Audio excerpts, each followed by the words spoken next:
Thank you, Mr. Chairman. Thank you, Secretary Blinken, for joining us today and for your early outreach to me as well. I look forward to working with you over the next 4 years. America's leadership in the world has never been more vital. Let me begin with China. As the pandemic continues to rage, killing millions worldwide, the Chinese Communist Party is using the fear and desperation created by the virus, a virus the CCP's cover-up allowed to spread, to sow chaos and further their own authoritarian agenda. As I've said many times before, the CCP poses a generational threat. As we speak, they are committing genocide against ethnic and religious minorities, aggressively stealing U.S. intellectual property, threatening Taiwan, ratcheting up their military aggression in the region, and preying on nations with their Belt and Road Initiative. We also know the CCP wants to re-engineer the world. Xi promotes his Marxist ideology as a better way than democracy. On the same day, sir, that you gave your speech last week, Xi said the biggest source of chaos in the present-day world is the United States. This is why, and I know you treat them seriously, we cannot treat them as a normal adversary. And I wish you the best of luck in your discussions with them in Alaska, as that was just announced. We are truly in an ideological struggle fighting for democracy against authoritarianism and promoting freedom over oppression. For 40 years, we turned a blind eye to the CCP's nature in the hopes we could bring them into the community of nations. Unfortunately, it just didn't work. And as you said in your speech, quote, China is the only country with the economic, diplomatic, military, and technological power to seriously challenge the stable and open international system. And I agree with you, sir. And I stand ready to work with you and the President to confront them.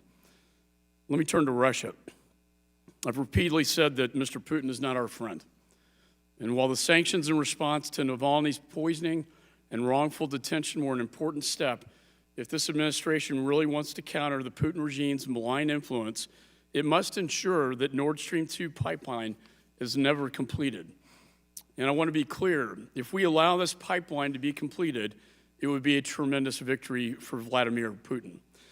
Yet the mandatory sanctions passed with bipartisan, bicameral support in the last 2 national defense authorization bills have not been fully implemented. We are deeply concerned that the administration's strong statements opposing the pipeline are not being matched by equally strong actions. I hope you use the opportunity today to explain these sanctions and why they have not been fully implemented. There are multiple open source reports that work is occurring and detailing your plan to stop the completion of this pipeline. Let me turn from Russia to another adversarial threat, Iran. Under President Trump, the United States applied a maximum pressure campaign against Iran. President Trump's crippling sanctions gave President Biden and gives Biden an opportunity that we cannot afford to squander.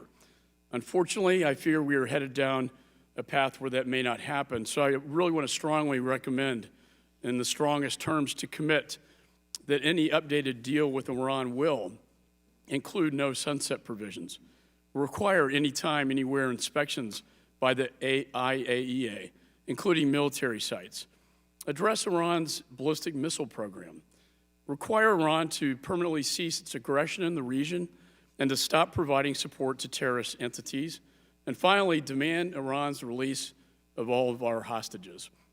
Above all, I want to encourage you to make sure that the deal has the buy-in of the American people this time around. And that means I believe it should be approved by the United States Senate as a treaty. As we speak, there are reports of violence against civilians in the Tigray region of Ethiopia and in Burma.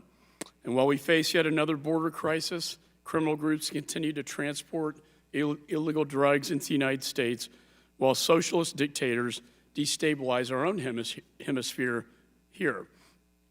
We are 10 years into a civil war in Syria with no clear end in sight, and the Taliban is killing innocent civilians and Afghan security forces at unprecedented levels.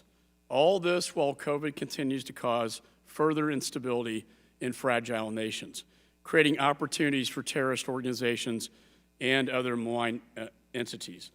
You certainly have many challenges that we face, but we face them together as a nation. as Republicans and Democrats. And I look forward to working with you. And thank you for being here today. And I yield back. Thank you, Mr. McCaul.